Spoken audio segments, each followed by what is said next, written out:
Hər vaxtınız xeyir, mən A. Mən də B. Bugün yuxuların o sirli dünyasına baş vururuq. Amma yox, fal kitablarını, yuxu yozmalarını falan hamısını qoyun bir kənara. Biz bugün işin elmi tərəfinə baxacağıq. Yəni, siz yatanda beyninizin içində əslində nələr baş verir? Gəlin başlayaq. Yaxşı, bu günlərdən danışacağıq. 4 əsas mövzumuz var. Birinci, yuxu görən beynin, belə desək, idarə etmə otağına girəcəyik. Sonra elmin ən böyük mübahisələrindən birinə toxunacağıq. Yuxular nə üçündür? Üçüncü hissədə görək yuxular reallıqla qarışanda nə olur? Sonda isə bütün bu məlumatların bizim gündəlik həyatımız üçün nə mənası olduğunu aydınlaşdıracağıq. Elə isə başlayaq. Birinci dayanacağımız yuxu görən beynin içində. Gəlin birlikdə o idarə etmə otağında əslində nələrin baş verdiyinə bir nəzər salaq. Bəli, əsas sual elə budur. Yəni, yuxu görəndə beynimizdə tam olaraq nə baş verir? Bu qəribə, bəzən də heç bir mənası olmayan filmləri beynimiz niyə və necə yaradır axı?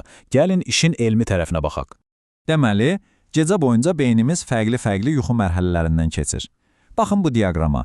Görürsünüz, əvvəlcə dərin yuxuya gedirik, sonra yuxumuz yüngülləşir. Buna NREM yuxusu deyilir. Amma o ən canlı, ən maraqlı hekayəsi olan yuxular var ha, bax onlar məhz bu səhrai reqlə göstərilən REM mərhələlərində baş verir. REM yuxusu həqiqətən də adı kimi paradoksaldır. Fikir verin, beyniniz tam oyaqmış kimi işləyir, amma bədəniniz tamamilə iflic vəziyyətindədir. Buna atoniya deyilir. Bu əslində beynimizin çox ağıllı bir təhlükəsizlik sistemidir. Yəni, yuxuda gördüyünüz o qaçış səhnəsini və ya döyüşü real həyatda təkrarlamayasınız deyə əzələlərinizi sanki söndürür. Gəlin oyaq beyinlə yuxu görən beyni bir müqayisə edək. Təsəvvür eləyin ki, oyaq olanda beyninizin CEO-su, yəni məntiq mərkəzi tam işinin başındadır. Amma REM yuxusuna keçəndə bu CEO sanki məzuniyyətə çıxır. Nəticədə nə olur? Beynin emosional ürəyi olan amigdala tam sərbəst qalır və yaddaşınızdakı arxivlərlə istədiyi kimi oynamağa başlayır.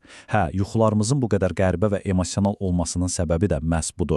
Və bütün bu prosesi bir neyrokimyəvi kokteyl idarə edir. REM yuxusunda məsələn stres hormonu olan noradrenalin səviyyəsi demək olar ki, sıfıra enir. Bu da beynə imkan verir ki, emosional hadisələri tam təhlükəsiz bir ortamda yenidən yaşasın. Eyni vaxtda motivasiya ilə bağlı olan dopamin isə artır. Bax, bu xüsusi kimyəvi qarışım var ha, məhz o niyə yuxu gördüyümüzü anlamaq üçün əsas açardır. Yaxşı, beynin nə etdiyini az-çox anladıq, amma indi gəldik əsas suala. Bəs niyə?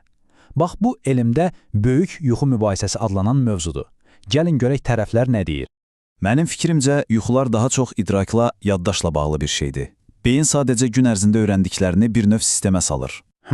Mən tam da razı deyiləm ha.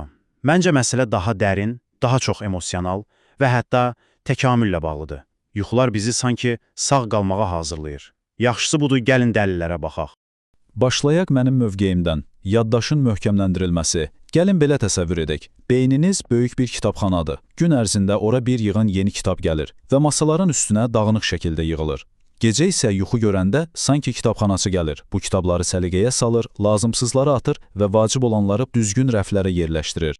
Bax, bu diaqram prosesi əla izah edir. Deməli, yuxunun ilk mərhələləri, yəni NREM, yeni məlumatı sanki bir faylı save etmək kimidir. Sadəcə sabitləşdirir. Amma REM yuxusu o daha mürəkkəb iş görür. Həmin faylı götürür və sizin bütün şəxsi məlumat bazanızla, yəni indiyə qədərki biliklərinizlə əlaqələndirir. Bax, yaradıcılıq, yeni ideyalar məhz bu zaman ortaya çıxır. Yox, bu mənə biraz çox mexaniki gəldi. Sanki beyin sadəcə bir kompüterdir. Məncə məsələ daha dərindir. Gələk ikinci nəzəriyyəyə, emosional tənzimləmə. Bu yanaşmaya görə yuxular əslində beynin özü üçün keçirdiyi bir terapiya seansıdır. Gün ərzində yaşadığımız o stresli, kədərli anları gecə yenidən, amma bu dəfə tam fərqli bir şəkildə yaşayırıq. Baxın, bu necə işləyir? Bəyə danışdığımız kimi, stres hormonu, noradrenalin demək olar ki, yox olur. Bu tam təhlükəsiz bir mühit yaradır. Sonra emosiya mərkəzimiz olan amigdala o pis xatirəni yenidən canlandırır. Amma fərq nədir? Bu dəfə o kəskin stres reaksiyası olmur. Nəticədə beyin hadisəni yadda saxlayar, amma onun o kəskin, ağrılı emosional yükünü sanki neytrallaşdırır. Elə buna görə də bəzən pis bir günün səhəri yatıb durandan sonra özümüzü daha yüngül hiss edirik. Və bir də var təkamülçü psixologiyanın versiyası, təhdid simulyasiyası.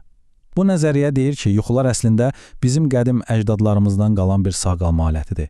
Yəni, yuxular təhlükəli ssenariləri, məsələn, yırtıcıdan qaçmaq, hündürlükdən yıxılmaq kimi şeyləri tam təhlükəsiz bir mühitdə, yəni yuxuda məşq etməyimiz üçün bir növ virtual simulyatordur. Beləcə, real həyatda başımıza belə bir iş gəlsə, daha hazırlıqlı oluruq. Yaxşı, bu nəzəriyyələr çox maraqlıdır. Amma bəzən olur ki, beynin bu demək olar ki, mükəmməl sistemi pozulur və yuxular hərəkətə keçəndə bu sadəcə bir yuxu problemindən qat-qat daha dərin bir şeyin siqnalı ola bilər. Gəlin görək RBG-nin, yəni yuxuların canlanmasının bizə nə öyrətdiyinə baxaq. Bu pozunluğun adı REM yuxusu davranış pozunluğu. Qısaca desək RBD-dir. Yadınızdadır isə normalda REM yuxusunda bədənimiz iflic vəziyyətində olur. Amma RBD-si olan insanlarda bu təhlükəsizlik açarı işləmir. Nəticədə nə olur? Onlar yuxularını sözün əsl mənasında canlandırırlar. Qışqırırlar, təpik atırlar, əl-qol hərəkətləri edirlər. Və indi deyəcəyim rəqəm həqiqətən də çox ciddidir. Heç bir başqa səbəbi olmadan RBD diaqnozu qoyulan insanların 80, hətta 90%-i gələcəkdə Parkinson kimi çox ciddi neyrodegenerativ xəstəliklərlə üzləşir. Bu məlumatların əhəmiyyəti odur ki, ən son genetik tədqiqatlar RBD ilə Parkinson arasında sadəcə bir əlaqə yox, iki tərəfli bir səbəb-nəticə əlaqəsi olduğunu göstərir. Başqa sözlə, RBD sadəcə bir yuxu pozğunluğu deyil. O, Parkinson kimi xəstəliklərin bəlkə də ən güclü xəbərçilərindən biridir. Və bu pozğunluq xəstəliyin digər əlamətləri ortaya çıxmamışdan illər, bəlkə də 10 illiklər əvvəl bir xəbərdarlıq siqnalı ola bilər. Yaxşı, gəlin bütün bu məlumatları toplayıb bir nəticəyə gələk. Bütün bunlar bizim üçün, sizin oyaq həyatınız üçün nə deməkdir? Məncə, burada bir qalib axtarmaq düzgün deyil. Çünki bu nəzəriyyələr əslində bir-birini inkar etmir. Əksinə, bir-birini mükəmməl şəkildə tamamlayır. Deməli, yuxular eyni anda həm yaddaşımızı gücləndirir, həm emosiyalarımızı tənzimləyir, həm də bizi potensial təhlükələrə hazırlayır.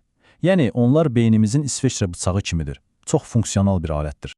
Beləliklə, hər gecə siz yatanda beyniniz sizin üçün bir neçə həyati vacib işi görür. Yaddaşınızı idarə edir, vacib olanları saxlayır, lazımsızları silir. Sizə emosional ilk yardım göstərir, problemlərinizə yaradıcı həllər axtarır və sizi gələcəkdəki ssenarilərə hazırlayır. Bu, sizin şəxsi, hər gecə işləyən dəstək komandanızdır desək, yanılmar. Və sonda gəlin sizi bir sualla baş-başa buraxaq. Bir anlıq düşünün. Əgər yuxularınız beyninizin gecə növbəsində gördüyü işlərin bir pəncərəsidirsə, sizcə, sizin beyniniz bu gecə nəyi həll etməyə çalışacaq? Hansı yaddaşı möhkəmləndirəcək? Hansı emosiyanı sağaldacaq? Bu barədə fikirlərinizi şərhlərdə bizimlə bölüşməyi unutmayın. Dinlədiyiniz üçün təşəkkür.